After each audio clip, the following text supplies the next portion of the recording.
길을 아시는 주님이라는 제목으로 말씀을 전하도록 하겠습니다. 성도님들은 각자 자신을 얼마나 잘 아신다고 생각하십니까? 지난주 저녁 내가 무엇을 먹고 또 무엇으로 생활했는지, 그리고 앞으로 1년 뒤에 나에게 무슨 일이 일어날지 우리는 스스로를 안다고 생각하지만 사실 우리는 우리 안에 있는 수많은 생각과 감정, 그리고 미래의 계획들을 예측 불가능한 일들로 가득 차 있지 않습니까? 그런데 성경은 우리를 너무나도 완벽하게 아시는 분이 계시다고 말씀하고 있습니다. 시편 139편의 말씀처럼 말입니다. 한번 상상해 보십시오. 아주 가까운 누군가가 당신의 어제와 오늘, 그리고 당신의 내면 깊은 곳까지 꿰뚫어 보고 있습니다. 어떤 생각이 드시나요? 부담스럽고 두려우신가요? 아니면 알 수 없는 안도감이 느껴지십니까? 시편 기자 다윗은 바로 이 완벽하게 아시는 주님 앞에 서서 오늘 말씀처럼 고백했다는 것입니다. 이 새벽 시편 139편 말씀은 바로 우리를 지으시고 안고 일어섬을 아시며 우리의 생각까지 통촉하시는 하나님과의 깊은 만남으로 우리를 부르고 있습니다. 이 시간 그 주님의 시선이 어디를 향하는지, 그리고 우리에게 어떤 위로와 확신을 주시는지 나누도록 하겠습니다. 첫 번째입니다. 나를 아시는 주님, 왜 고난 속에 두십니까? 우리 금방 읽었던 시편 139편 1절에서 4절 말씀을 우리 한 번 더 읽어볼까요? 여호와여, 주께서 나를 살펴보셨으므로 나를 아시나이다. 주께서 내가 앉고 일어섬을 아시고 멀리서도 나의 생각을 밝히 아시오며 나의 모든 길과 내가 눕는 것을 살펴보셨으므로 나의 모든 행위를 익히 아시오니 여호와여, 내 혀의 말을 알지 못하시는 것이 하나도 없으시니이다. 네, 주님은 내가 언제 앉고 일어서는지, 지금 이 순간 내 마음속에 어떤 생각을 품고 있는지, 앞으로 내가 어떤 길을 걷게 될지 정확히 알고 계신다고 말씀합니다. 우리를 그 누구보다 잘 아시는 분이 바로 우리 하나님이시라는 것입니다. 그런데 여기서 우리는 문득 이런 질문 앞에 마주하게 됩니다.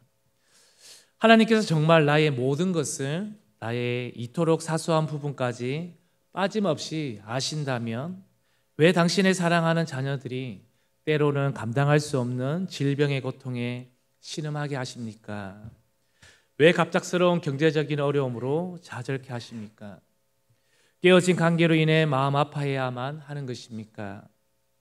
전지전능하신 하나님이시라면 마땅히 이 모든 고통을 막아주시고 우리를 평안한 길로 인도하셔야 하는 것 아닌가요? 왜 주님은 우리를 고난 속에 두시는 거예요? 라고 말이죠. 이 질문을 사랑하는 성도님들의 마음 한구석에 아프게 남아있는, 어쩌면 정상적인 범위를 벗어나는 것이라 느껴질 수 있는 물음이라 저는 생각이 듭니다. 오히려 이 질문이 하나님을 더 깊이 알고자 하는 간절한 영혼의 외침일 것입니다. 그렇다면 하나님이 우리를 아신다는 것은 어떤 의미일까요? 단순히 우리의 정보를 파악하는 CCTV처럼 지켜보신다는 뜻일까요?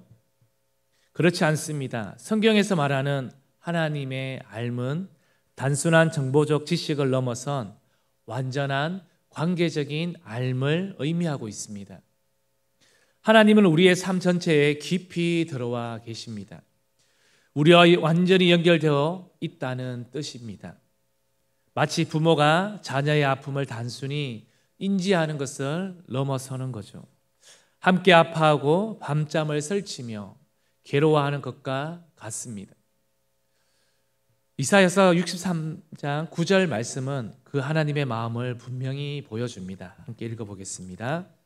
그들의 모든 환난에 동참하사 자기 앞에 사자로 하여금 그들을 구원하시며 그의 사랑과 그의 자비로 그들을 구원하시고 옛적 모든 날에 그들을 드시며 안으셨으나 예, 하나님은 우리의 고통을 그저 멀리서만 바라보시는 분이 아니라는 것이죠.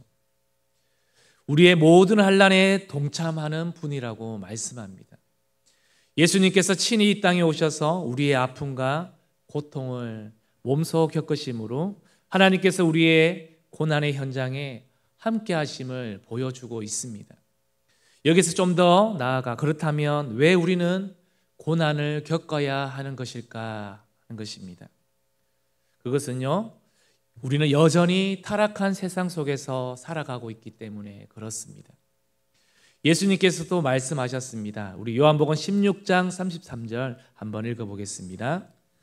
이것을 너희에게 이르는 것은 너희로 내 안에서 평안을 누리게 하려 함이라. 세상에서는 너희가 환난을 당하나 담대하라. 내가 세상을 이기었노라. 예, 이 고난은 인류의 죄로 인해 깨어진 이 세상의 불가피한 현실입니다. 의인에게도 악인에게도 비가 내리는 것처럼 이 땅에 살아가는 모든 사람은 고통의 순간들을 마주하며 살아가게 됩니다.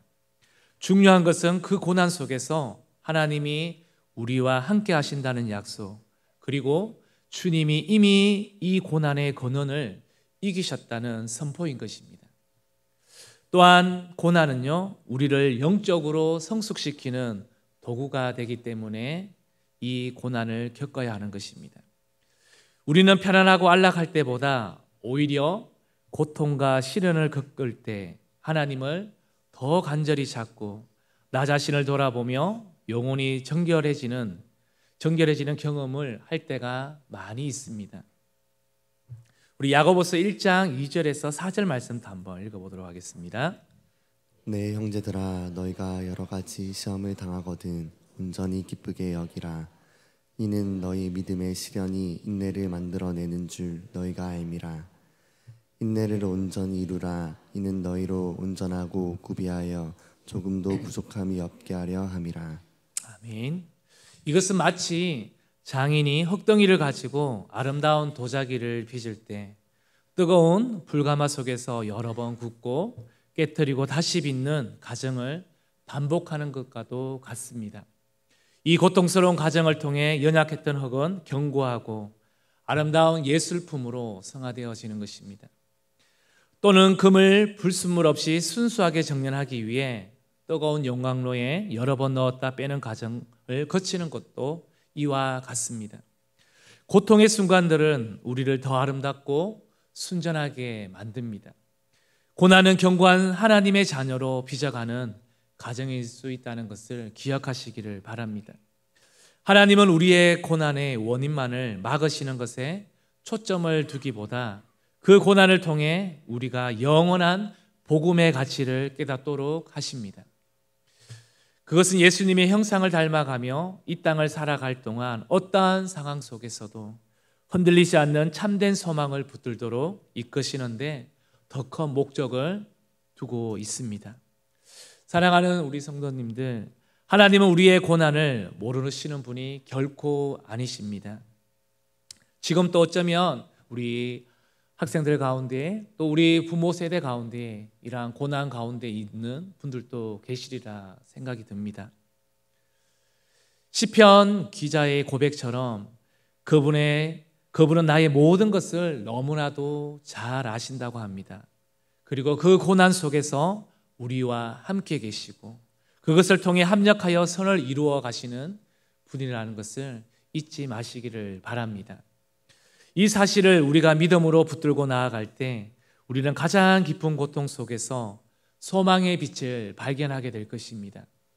주님의 깊은 사랑과 동행하심을 신뢰하는 저와 여러분이 되기를 축복합니다. 두 번째입니다. 주의 손이 나를 붙드십니다. 우리 7절에서 10절 말씀을 다시 한번 읽어보겠습니다. 내가 주의 영을 떠나 어디로 가며 주의 앞에서 어디로 피하리이까. 내가 하늘에 올라갈지라도 거기 계시며 수월에 내 자리를 펼지라도 거기 계시니이다. 내가 새벽 날개를 치며 바다 끝에 가서 거주할지라도 거기서도 주의 손이 나를 인도하시며 주의 오른손이 나를 붙드시리이다. 예, 이 말씀은 다윗의 고백이면서 동시에 오늘을 살아가는 우리 모두에게 강력한 위로와 확신을 던져주고 있습니다. 여러분의 마음속을 갉아먹는 불안과 두려움은 늘 우리 일상 속에 잔재되어 있습니다. 내일 일에 대한 염려, 뜻대로 되지 않는 자녀 문제, 점점 불확실해지는 미래에 대한 막연한 걱정, 건강 문제로 인한 근심, 깨어지고 있는 관계에서 오는 아픔 등 우리는 수많은 불안과 두려움에 끊임없이 직면하며 살아가고 있습니다. 밤잠을 설칠 만큼 심한 걱정거리가 우리를 짓누르기도 하지요. 다윗은 고백합니다. 내가 주의 영을 떠나 어디로 가며 주의 앞에서 어디로 피하리까? 다윗은 이 세상 어디에도 하나님을 피할 곳이 없다는 것을 너무나도 분명히 알고 있었습니다. 가장 높은 하늘에 올라갈지라도 혹은 죽음의 세계인 가장 깊은 서울의 자리를 펼지라도 심지어 광활한 바다의 끝 누구도 닿을 수 없는 곳에 도달할지라도 그곳에 언제나 하나님이 계신다는 것을 그는 확신했습니다. 우리는 이 확신이 있어야 합니다. 이 고백은 단순히 하나님이 어디에 계신다는 지리적인 개념을 넘어서는 것입니다. 이는 하나님께서 우리의 모든 상황과 가장 어둡고 절망적인 순간까지도 우리와 함께 하시는 변치 않는 확신을 의미하는 것이지요. 그렇게 우리는 비록 불안과 두려움이 엄습하는 상황에 처한다 할지라도 이 말씀 안에서 두 가지 놀라운 은혜를 우리는 발견하게 됩니다. 바로 주의 손이 나를 인도하시며 또 주의 오른손이 나를 붙드시리이다 라는 것입니다. 사랑하는 성도 여러분, 불안과 두려움을 이기는 비결은 바로 이 변치 않는 진리를 붙드는 데 있습니다.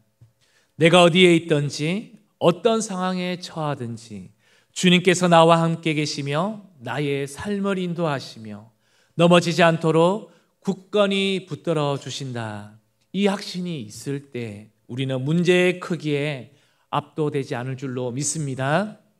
그러기에 모든 문제를 넘어서는 주님의 능력과 신실하신 사랑을 우리는 계속해서 바라보게 될 것입니다. 세 번째입니다. 하나님의 성품으로 걷는 거룩한 길입니다. 우리는 모든 것을 아시는 하나님의 신적 성품을 깨달을 때 이제 우리의 삶을 어떻게 살아가야 할지에 대한 근본적인 질문 앞에 서게 됩니다. 오늘 읽었던 1절에서 10절 말씀을 우리의 마음속에 한번 그려보십시오. 그리고 오늘 또 집에 가셔서 다시 한번 시편 139편을 한번 1절부터 우리가 전장을 다 읽지는 않았습니다. 한번 쭉 묵상하면서 읽어보시면 하나님께서 마음의 위로와 격려를 주실 것입니다. 그 10절 가운데 1절의 10절 가운데 여호와여 주께서 나를 살피시고 아셨나이다. 또 내가 주의 영을 떠나 어디로 가며 주의 앞에서 어디로 피하리이까. 이 말씀은 우리가 하나님 앞에서 우리의 존재를 어떻게 인식해야 하는지 그리고 그 인식 위에 우리의 삶을 어떻게 세워나가야 하는지를 분명히 보여주고 있습니다. 하나님의 신적 성품은 두 가지 놀라운 진리를 우리에게 가르쳐 주는데요. 첫 번째입니다. 하나님의 전지하심입니다. 주님은 우리의 안고 일어서 우리의 모든 생각, 우리의 모든 행위를 익히 아신다고 고백합니다. 심지어 혀끝에 맴도는 말까지도 아신다는 것입니다. 이는 하나님께서 우리의 과거와 현재, 미래를 아시는 것을 넘어 우리의 가장 깊은 내면의 생각과 동기까지도 깨트려 보신다는 것입니다. 시편 기자 시편 44편 21절에 보면요, 대저주는 마음의 비밀을 아시나이다 라고 고백하고 있습니다. 우리는 아무도 우리의 마음속을 완전히 들여다볼 수 없다고 생각하지만 하나님께서는 우리의 가장 은밀한 곳까지도 정확히 알고 계십니다. 우리의 연약함과 죄성, 그리고 가장 선한 의도까지 아신다는 것을 기억하시기를 바랍니다. 두 번째는 하나님의 편재하심입니다. 시편 기자는 주의 영을 피하여 어디로 갈 수 있겠느냐고 반문합니다. 하늘에 올라가든 스올 곧 지옥의 자리를 펴든 바다 끝에 가서 거주하든 어디에 있든지 하나님은 그곳에 계신다고 고백하고 있습니다. 이는 우리가 존재하는 그 어떤 시공간에 하나님이 안 계신 곳은 없다는 것을 의미하는 것이죠. 하나님의 전지하심과 편재하심만 보아도 우리는 매 순간 어떻게 살아가야 할까요? 우리가 사는 시대는 개인의 사생활과 정보가 쉽게 노출되는 시대에 살아가고 있습니다. SNS를 통해 우리의 일상이 공유되고 있지요. 우리는 타인의 시선과 평가에 민감하게 반응하며 살아갑니다. 때론 힘겹게 살아가는 그들의 삶을 오픈하고 보여주면서 그것이 우리 삶의 도전이 때론 되기도 합니다. 그러나 다 그렇게 살지는 않지 않습니까? 어쩌면 다른 사람에게 잘 보이기 위해 보여주고 싶은 모습만 골라 보여주며 살아가고 있지는 않습니까? 그러나 하나님의 전지하심과 편지하심은 우리에게 영적 노출이라는 더 깊은 차원의 진실을 깨닫게 해주십니다. 다른 사람의 시선이 미치지 않는 곳에서 아무도 나를 보지 않는다고 생각하는 은밀한 곳에서도 심지어 우리의 마음 생각 속에서 하나님은 우리를 보고 아십니다. 이 진리는 우리에게 진정한 정직함과 순결함을 요구하십니다. 더 이상 남의 눈을 의식해서가 아니라 모든 것을 아시고 보시는 하나님 앞에서 우리의 삶을 투명하고 진실하게 살아갈 용기를 주십니다. 또한 나의 모든 것을 아시는 하나님 안에서 우리의 삶의 목적과 방향을 다시 정할 수가 있습니다. 특별히 자라나는 다음 세대는 무엇을 위해 살아야 하는지, 나는 누구인지에 대한 혼란 속에서 방황하고 있습니다. 삶의 의미와 목적을 잃어버리고 쾌락을 쫓거나 헛된 욕망에 사로잡히기도 합니다. 그러나 이 새벽에 나오신 우리 사랑하는 친구들 그리고 성도님들, 우리를 창조하시고 모든 길을 아시는 하나님께서 우리에게 분명한 계획과 목적을 가지고 계심을 믿으시기를 바랍니다. 우리의 삶은 더 이상 의미 없는 방황이 아니라 주님의 뜻을 이루어가는 거룩한 여정이 됩니다.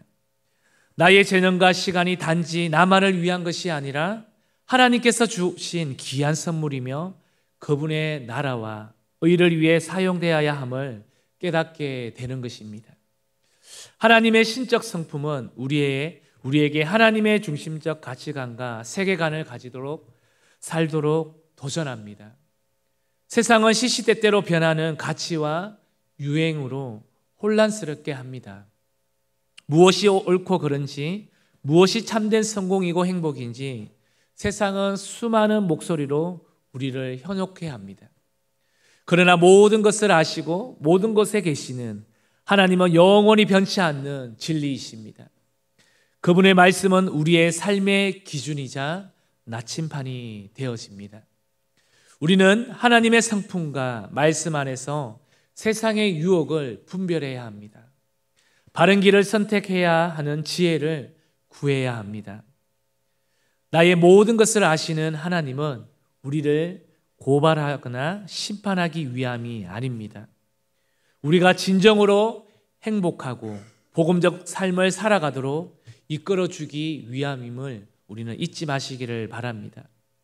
그 완전하신 하나님 앞에서 우리의 삶을 신뢰하고 맡길 때에 우리는 세상의 그 어떤 두려움과 불안 속에서도 흔들리지 않고 견고한 믿음을 소유하게 될 것입니다.